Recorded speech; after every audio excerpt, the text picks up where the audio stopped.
Bonsoir, bande konanga nyonso ba abonné nyonso ya Africa Bolingo officiel YouTube na bino yangoyo donc ngai oya bino G-Love boyebi kaka na bino mo basango moko mukezo leka na communauté na biso à propos ya ba kuluna pour ba kuluna donc na kindo bazo sasa ba osama comme mabe donc ba criminel quoi donc bazo kanga bango donc yango no moni banjuze sokota yango na ngaki na ila bino moi extrait oyo to mona ndenge justice ya mboka na biso Congo et usa musana ngo pona kolongola o nyonso zali ya mabe potro baki 2020 donc makamunyo so to ko dénoncer makamunyo so eza mabe to lobeza mabe o eza malamu to loba eza malamu, tout ça pour l'honneur ya mboka na biso pour notre pays qui est la RDC. Donc na tikibino bolanda ndenge bakangaki bango ndenge ba policier balobaki so basalaki nini après bango monde ba kozasiko parole baloba ba pesa explication na bango tolanda bandeko na ngai. Mon général, depuis le début de ce mois de janvier, chaque matin on est surpris de la découverte tous les matins de corps sans vie à travers les acteurs de la ville de Kinshasa. Et vous n'avez cessé de poser des questions dans vos différents services de renseignement ainsi que les groupes de lutte contre la criminalité, avec instruction de pouvoir mener des investigations. Et voilà aujourd'hui, le résultat est là.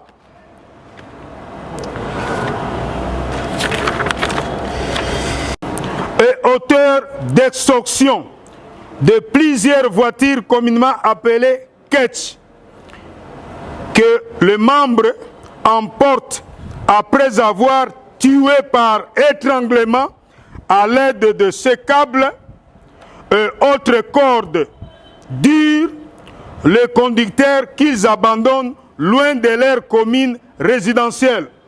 C'est-à-dire, ils sont à 3, mais la bande est constituée de 5 membres. Il y a un qui est désigné, qui est chargé pour la location d'une voiture. Et une fois en possession de la voiture, il va faire signe à un de leurs bandes pour que le groupe se retrouve sur une moto dans un coin où leur membre va signifier au conducteur. Et aussitôt arrivé au lieu, leur membre qui a eu au préjudice à demander au chauffeur qu'il va prendre un de ses co-auteurs, c'est-à-dire une connaissance, aussitôt arrivé sur le lieu, avant que sa connaissance puisse accéder dans la voiture, les autres membres de la bande vont surprendre le chauffeur, c'est-à-dire en procédant à son étranglement, en utilisant cette corde ici, et aussitôt étranglé, on va les balancer au siège arrière, et la personne qui est chargée dans la bande pour l'étranglement est bel et bien Valérie Tomba Loboko Bamonayo. C'est lui l'expert en étranglement avec cette corde, tandis que Nzamba Djani Moussilia Ayashigo Tomba Loboko, il est le spécialiste pour scotcher et bander le chauffeur victime. Il procède à un ligotage plutôt, mon général, du conducteur qui est déjà décédé. À titre illustratif, vous est présenté ci-après Monsieur Ayembe Soule, taximan de son état, domicilié sur avenue Vunda numéro 16, quartier 2, dans la commune de Njili, tué par étranglement à l'aide d'un câble la nuit du 21 au 22 janvier 2020, dont le corps fut abandonné à bord de sa voiture Toyota IST de couleur jaune, plaque d'immatriculation 3012 AG-10 sur la nationale numéro 1, non loin de l'église La Borne, au niveau de l'arrêt de bis Carrière, quartier Mpassa 1, dans la commune de Lancélé. Et si cette voiture était abandonnée, c'était suite à une panne sèche. Il n'y avait pas de carburant pendant qu'on cherchait l'endroit où on pouvait abandonner le chauffeur qui était déjà décédé.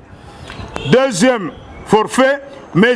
Ntumba Kaninda, lui, taximan de son état, domicilié sur avenue Kaouka numéro 19-35, quartier Kaouka, dans la commune de Kalam, dont le corps ligoté au bras derrière le dos a été retrouvé abandonné devant le lycée Sacré-Cœur Bossangani en date du 23 janvier 2020 vers 23h.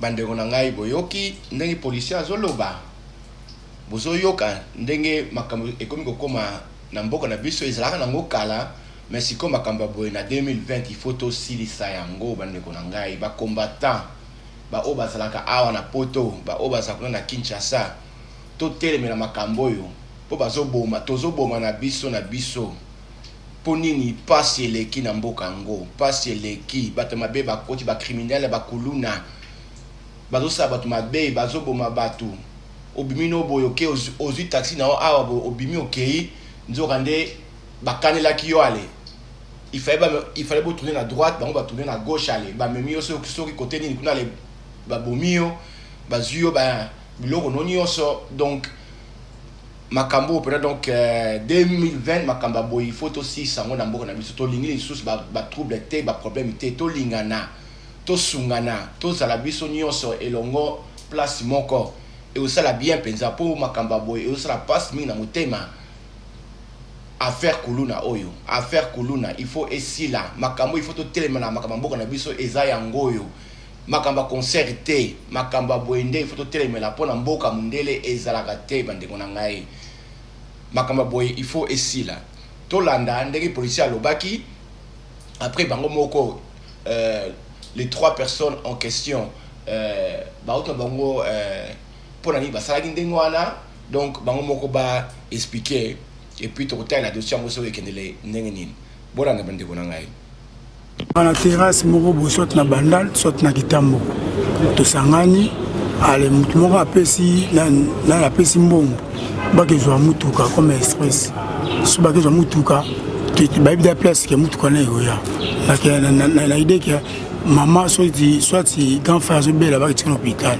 so le chauffeur a ya bongo so ba temi place la na destination ba yokana ki na chauffeur atelemi wana après mutu moko aye métro aye attendre chauffeur biso to yana to che chauffeur singa bugi kit ba le chauffeur na ninga sima al toki naye toki ko place to boka aye so nana kanga singa la chambre to mutanga singa wapi Valérie wapi OK so ya za mission ye na ye te bo ya za na crise ya za na groupe ya OK so bobomi ochi wapi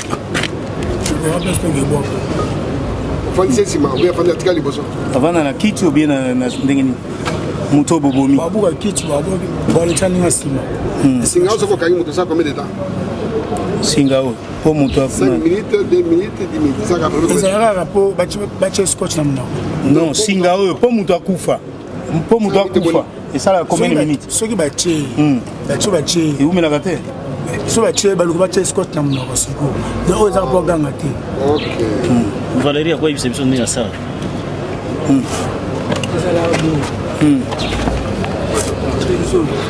Bravo Makasi Tant que mon aide.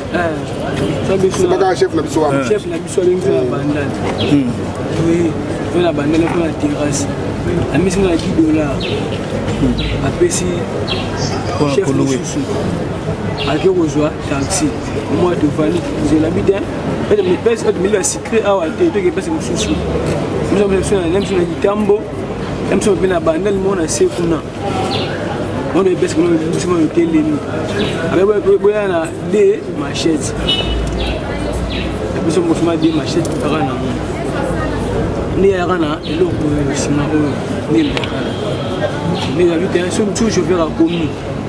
Ouais, on a joué Chine ni taxi voiture wana. Pour le bâtiment, ou soit maman sobé là, deux soirées. Mais on a téléphone à Bengi, on a la commun wana, na métro. Pour quitter un chauffeur et un autre bousseau. Métro à peine à Sima, on a permis de awa, et on a un sous-sous. On a yépé. C'est aussi une machette, même si on a un passager, parce que les gars, sur les gars. Moi, je suis là, même si on a les bousseaux. On a fait du chauffeur pour avoir un moyen d'abdimater. On a un métro à Sima. Ici, on a un gang à Timbamogo. J'ai Scott pour aller battre. Après, chef de la mission, on a un allez, un bouquet, Alexandre, il a Sima. Tu vas dire que tu as un papa. Tu vas dire que tu la cébouille. Quand il se trouve, on a le battre de vie, tu es Scott pour aller battre. Et donc, ma personne est ok. Monsieur Bourri, Nan, yo loba. Les vagues sont bombardées. Il y a une obligation de faire ça. Peut être comme un bateau. Mais c'est vrai. On a dit que je suis ce qu'on a dit, c'est la rana permanente. Faut permanent. Les gens qui ont des ciments. Les gens qui ont des ciments, ils sont des ciments. Ils ont des scotch. On a le bateau pour faire des ciments. La bino, après comité, parce que c'est combien?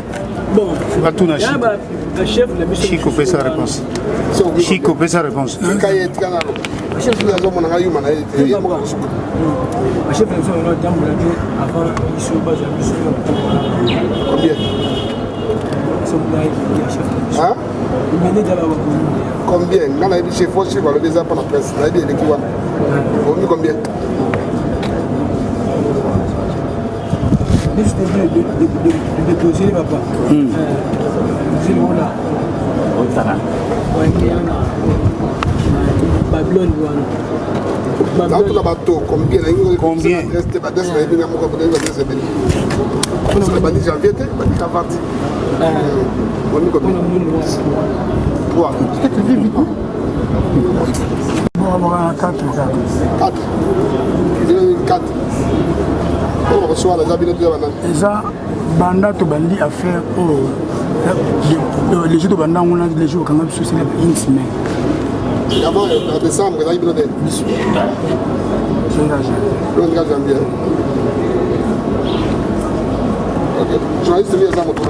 D'abord, la population doit savoir que la criminalité ne sera jamais éradiquée, nulle part au monde.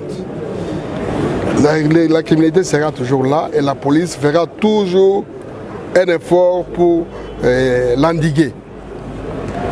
On fait un effort pour que la population soit calme. Vous devez savoir que les criminels aussi ont des méthodes. Ils sont en train d'étudier nos méthodes pour nous contourner. Nous demandons à la population de faire confiance dans leur police. La police est à leur service, mais ils doivent être prudents. Vous avez suivi les criminels, ils ont parlé en détail, ils ont dit leur modus operandi. Comment est-ce qu'ils opèrent? C'est pour que la population puisse savoir à l'avenir qu'ils ne puissent plus tomber dans ces pièges-là. Quand on demande un express, il faut prendre ces messieurs-là qui t'amènent sur la route principale. S'il va t'amener ailleurs, non, il faut refuser. Parce que cette bande n'a pas commencé comme ça. Ce sont eux avec leur chef qui droguaient.